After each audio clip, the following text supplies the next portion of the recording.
more than 100 unique styles of beer, each with their own set of ingredients, process, guidelines, history, and experience.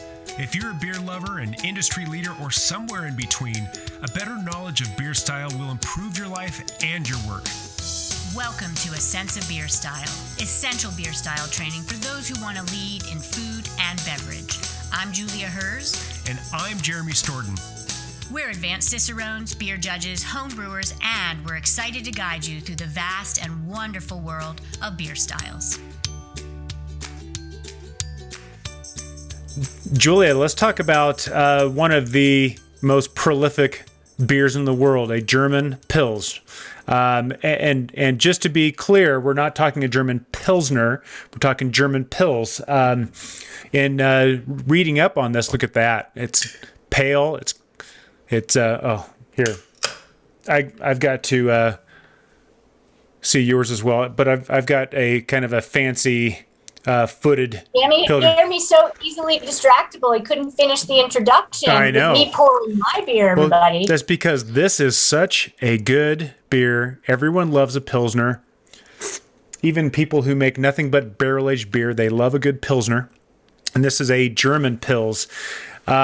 The fun thing about this, especially in researching this beer, is if you remember, or if you've read before, that it was the Czech Pilsner that really began this whole Pilsner thing, and it slowly started taking the world by storm. But at first, before the Czech Pilsner took the world by storm, it had to go next door to Germany, and it took Germany by storm. And as a result, there are a number of German styles that were meant to compete with the Czech Pilsner. There was the Dortmunder, there was the Helles, there was the Kolsch, but of course, there is the German Pils. And they do call it the German Pils, not the Pilsner, and as a matter of respect to the Czechs who originated this, but the Germans have definitely made it their own and have made a slightly different variation of it. So we're going to talk about the German Pils today. Julia, will you let us know what are the common ingredients that you would expect in a German Pils? Yeah, and I'll get you to that real quick to add to the history. If you read up on this style, this classic style that has inspired the world over of brewers to emulate it, and it is kind of the cousin of the Czech or the Bohemian lager / Pils. This has to do with yeast smuggling and really like looking at what's going on in another country and saying, we got to hook ourselves into that and bring it here. Oh, it would make such a great movie. A nice really little action movie. A little bit after that, that Czech Pils in the 1870s. So I just have always loved this. This also has variants, northern Germany to southern Germany in its flavor characteristics. The more German, the more north you go in Germany, the more bitter, the more dry, because the water there, which affects both the Czech Pils and the German Pils. In the German Pils, it's more higher in sulfate. So in talking about ingredients, that higher sulfate water, if you're in northern Germany, will really accentuate the bitterness and give you a drier beer, and sometimes even give you that kind of like snatch of sulfur because of the sulfates in the water that create the water to be harder. The Czech Pils has a softer water profile, softer on the palate, and that definitely accentuates different things, as in the residual sugar and the color of the Czech Pils. So anyway, ingredients beyond the water: classic continental, meaning European style Pilsner malt. Pilsner malt would be very low kiln temperature malt, not higher kiln temperatures or roasted. So you're getting to that, what we always refer to as graham cracker, not quite to wheat malt flavors of bread, flour, and the like, but that graham cracker malt from Pilsner malt. And then traditional German hops. If you can list and rattle off German noble hops, you're talking Tettenanger, Hallertauer, Spalt. Sauser style hops aren't as thrown around readily, but when you say noble hops, there's different types, and it gives you that minty, herbal, spicy, low to medium level, and I'm getting ahead of myself, flavor and aromatics. But the hops really are a part of this beer, not just for the bitterness, but also for the flavor. And then a clean lager yeast. This beer is about having the yeast be in the background and having the malt and the hops be the star, right? Absolutely. And that's the thing I love about this is it's a very, very balanced beer style, but they're not afraid to let the hops really come through and get, I think the best term that I love to use for this style is the bitterness is snappy. It's not overly assertive and aggressive like IPAs can get, but it's prominent. It's this sharp spice to this wonderful light malt flavor that for me is this is where I'm becoming a kid again. It's kind of reminiscent of like corn check cereal. It's just so lovely. I love it. And, I'm going to add to that is literally, as you said the word snappy, and I have this reaction palate-wise. Sometimes I was sipping my beer and my tongue snapped off the top of my soft palate, and it was a snap. So it creates this drying sensation that's not astringency driven. It's a more from the bitterness and that harder water. It's a snappy type of bitterness that I have come to appreciate so much about German Pils. So let's talk about the appearance of this beer. I'm going to make sure you can get this in the camera. Let's look at the color first of all. Let me slide this over real quick.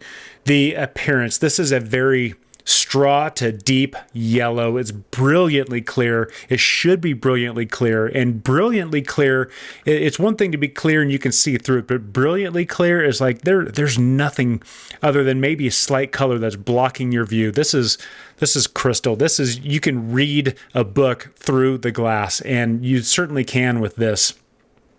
The head on a good Pilsner should be creamy, should be white, and it should last for days, especially if you pour it well and really cultivate that rocky, moussey foam.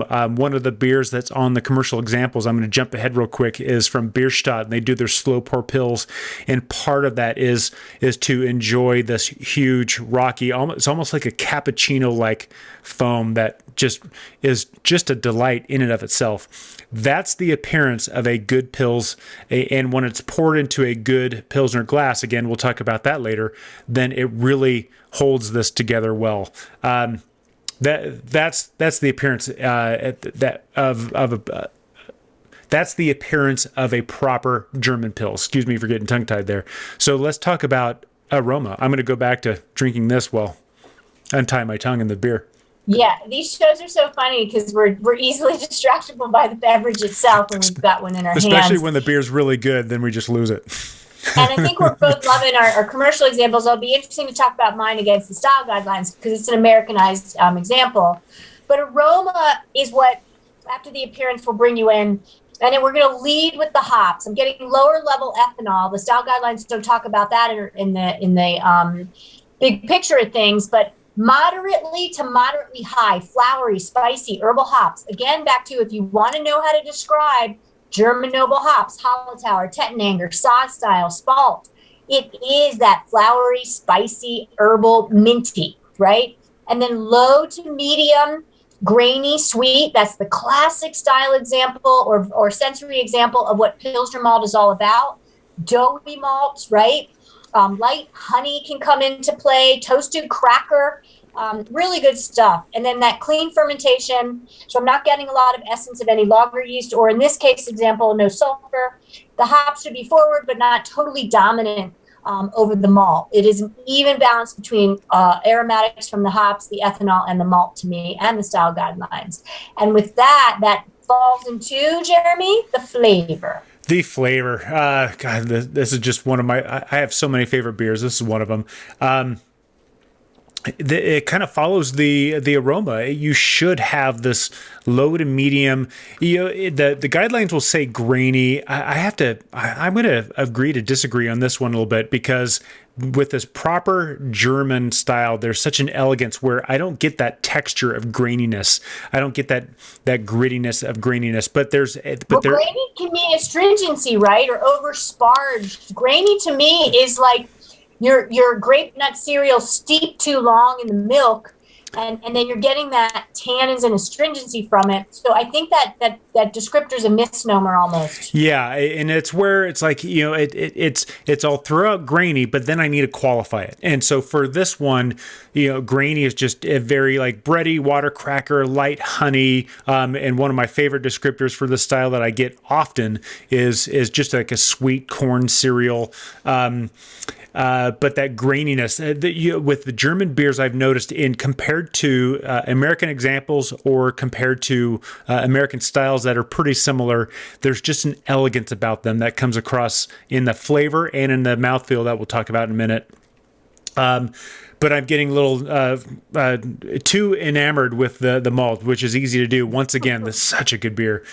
The noble hops that you just talked about, that the herbal, floral, minty, it should be medium to medium high. Again, this has the flavor of this hops as well as a medium to high bitterness that makes it kind of snappy. You've got this elegant malt and the snappy hops, and together is just such a great combination. You already mentioned this too, with because it is a lager and it's well lagered, well attenuated. It's very clean. There's a dry finish. It doesn't dry out your mouth, but it finishes clean. It has a definite end to the palate experience. And some examples that are a little bit more minerally can just add a little bit of like a fullness to it. Can add a little bit of length to that finish, but there still is just this relatively sudden stop to the finish to it, which I find also very interesting. For me, this is an iconic flavor profile for a German Pils. But I will wax poetic no more. Julia, I'm going to send it over to you. Let's talk about the mouthfeel. Yeah, and this is the problematic situation that ensues when you have two advanced Cicerones that just want to wax poetic about some of their favorite beer styles. So I love to talk about this. Doesn't prove to give you a 15-minute show though, but let me bring you back to what we're talking about. We're talking about German Pils, so it's okay to dive in. This is one of the world-renowned beer styles, and everything from appearance, aroma, flavor is relevant, and so is the mouthfeel. So let me take it away on that with medium light body. Right, the importance is it's not a heavy, dense beer, and medium to high carbonation. It's a refreshing beer, right? But it shouldn't feel heavy or harsh or dense or heavy. But it does have an essence, and the style guidelines get at that water profile that I was talking about, especially if you have examples more so emulating the Northern German approach. They mentioned flinty or minerally sharpness in some examples. And that to me comes from the higher hard sulfate water that is indicative of brewing these beers. And that's, certainly something that you want to pay attention to because it's very different than the Czech lager that they were emulating.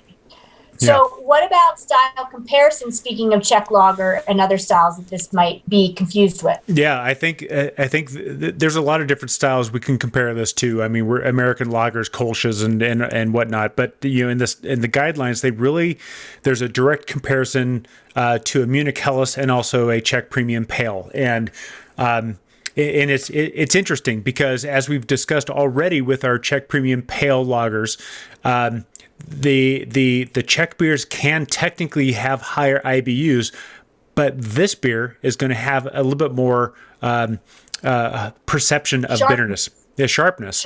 And part of that is because this can tend to have a harder water, and a Czech beer is going to have softer water. And they're also going to, the Czechs are going to use longer boil times, triple decoction mashes. And so the perception of bitterness changes. And so as far as the comparison goes, the German Pils can be lighter and even have a higher perception of bitterness, at the same time have a lower IBU by the numbers than a Czech Premium Pale. And so that's where the experience comes in to understand the difference with this. The other comparison, the Munich Helles, for example, to me, they're very, very, very similar beers. But if I had to pigeonhole it, I'd say the Munich Helles emphasizes the malt and the German Pils emphasizes the hops. Otherwise, they would be twin beers in my book. I mean, that's where I go with this. So let's talk about the commercial examples of beers that kind of fit in that German Pils range. Absolutely. And what I love is the style guidelines for BJCP advance over the years. 2021 is what we are working with, 2015 before that, 2008 before that. And they're all still available. If you look at that historic record, the commercial examples evolve, and you've got some United States independent craft sneaking in, which is super fun, but you still have the leading country, such respect and, props to German brewers that are still leading the way in the style examples that are listed. Jever Pils, you're going to find this in the U.S. Koenig Pilsner, Paulaner Pils, right? And that might even be what you're drinking, Jeremy, I think. That is. I'll hold the can up. There you go. And then Bierstadt Slow Pour Pils, which is made by Bill I and Ashley Carter and Chris Rippey in Denver, an hour this way out my window. One of the great examples to see acknowledged on this list, and if you can get it and get it fresh, they finally started canning because of the pandemic. They said they never can. You would only get that slow pour deliberately on draft at their location and strategic accounts around Colorado. But now you can buy it in the can, and they have done a great service to all of us to get the U.S. example of a German Pils. So I love it. And then I'm drinking one, from Wild Barrel out of San Diego that isn't even on the list. When you're me and you go speak at the Southern California Homebrewers Festival and you get put up in a RV camper and they stock your fridge, they put Wild Barrel Crispy Boys in your fridge and you fly it back because you've had so much beer at that festival. You want to save this one to try it with Jeremy on the show and share it with all of you. And so that's what I'm trying. But I'm absolutely here to say that it's an Americanized example. If I were judging this, sorry, my sweet friend Bill, who is Wild Barrel and his partners, it's an Americanized example with hop notes a little more aggressive than I would expect for this in flavor. And the bitterness is discerning where it's bumping up against that edge. But it's still a beautiful attribute to a very classic style for sure. And that's just a quick little side. That's the thing about beer styles, is that beer that you just described and that you're drinking, I would love to share one of those with you or have my own and you have your own. But that sounds like something we could drink all day long. But we're talking about the styles. We're talking about the center point with some exception.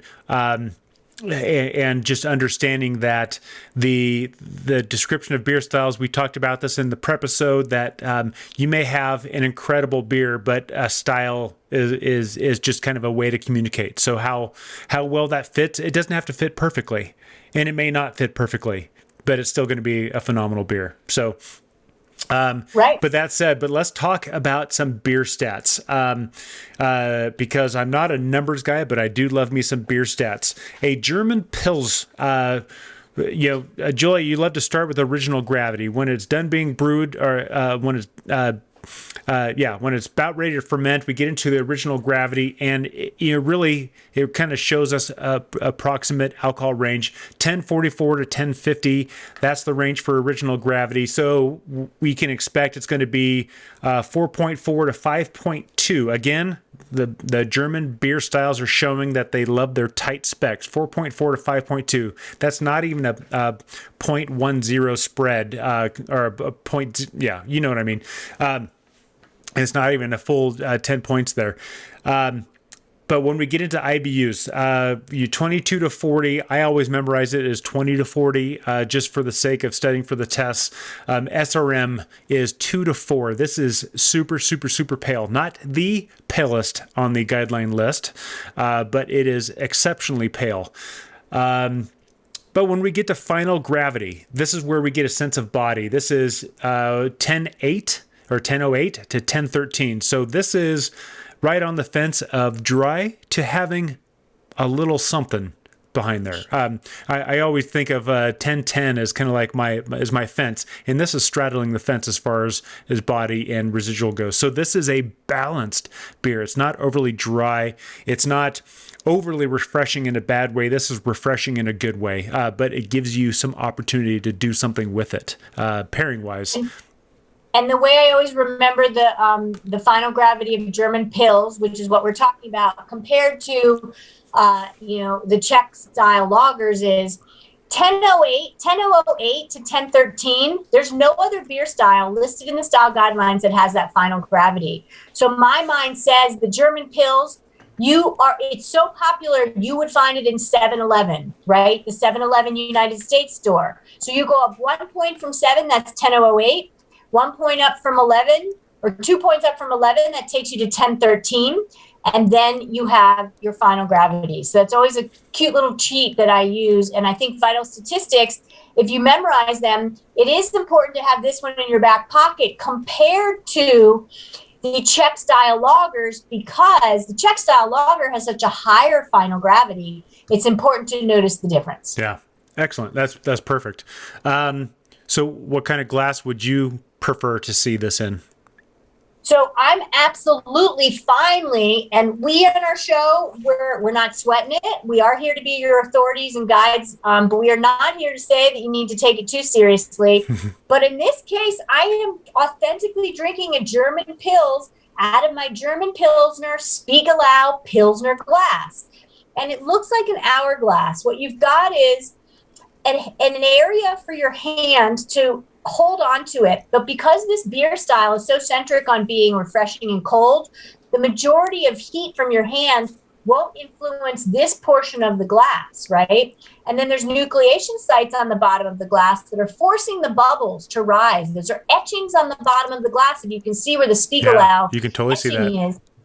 And what that does, because this is a highly carbonated, emphasized beer style, is it accentuates the volatilizing of the carbon dioxide or CO2 out of the beer because of that etching, and it will volatilize out the CO2 of the glass. So because this beer is meant to be sessionable, you will fill up less from that etching. And I've literally done demonstrations with the Spiegelau glass line and looked at molecular structure of the glass that is, my dog loved that, that is designed to have much less porousness, if that's a word, than many other types of glass. But yet they create porosity on the bottom to have volatilizing out.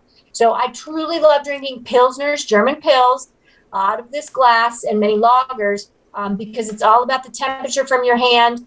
And then there's no bump. You might notice on some glasses, especially some of the Belgian glassware, that you'll have a bump or a lip on the glass.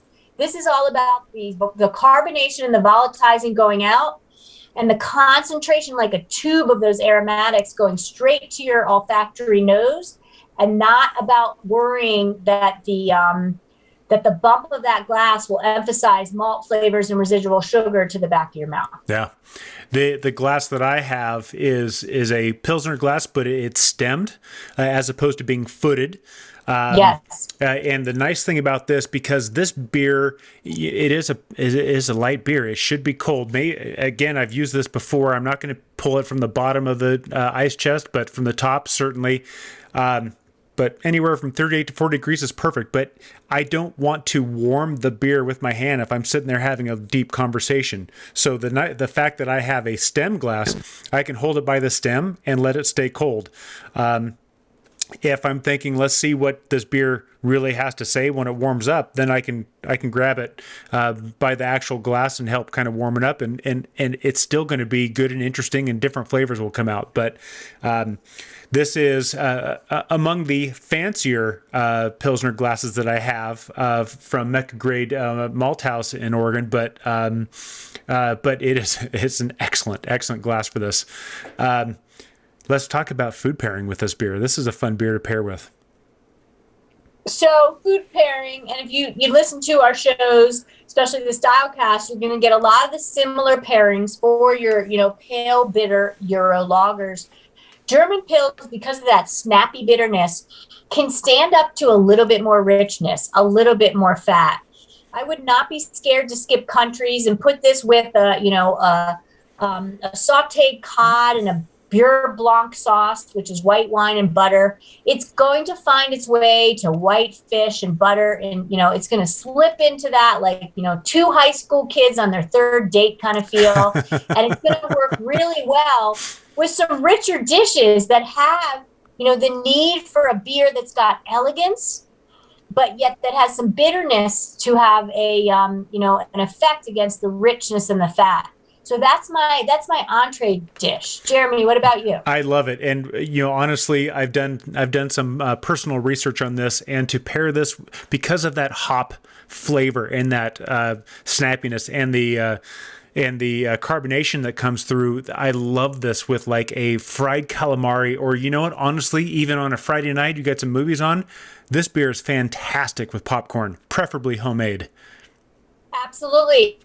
And popcorn with butter. And I am a popcorn aficionado. You know what I put in my popcorn, Jeremy, is a little bit of umami flakes, right? Oh, yum. You can do yeast flakes that bring umami to the equation. My mouth is watering talking about the popcorn I make. And then with a light butter and salt mixture on that popcorn, salinity. Salt is going to make things pop. That's why we put it on our food. And frankly, that's what bitterness will do sometimes, is help clean things up and counterbalance and make them pop. So I love it. Yeah. Definitely. Buttered popcorn. Yeah, it was perfect with the German Pils. But that is, as you can tell, anyone who's been watching or listening to this, you can tell that we both are madly in love with German Pils. There's a lot of beers that we love. This is just another one of them. So I hope you fall in love with it too, because this is a prolific beer style that everyone needs to understand. Yep. Thanks for listening and joining us. Good beers to you. Drink more German Pils, I think, is the theme. Cheers to that. Thank you for listening to A Sense of Beer Style, the essential beer style training for those who want to lead in food and beverage. With advanced Cicerones, me, Julia, and me, Jeremy. Tune into the next episode as we continue exploring the world of beer styles and what to make of them. We encourage you to listen to the prepisodes to build your foundation and better understand beer styles. And before the next episode, I'd like to ask you to review the show and let us know what you'd like featured in upcoming episodes. Until next time, here's to you and your sense of beer style. Thank you for listening. Cheers.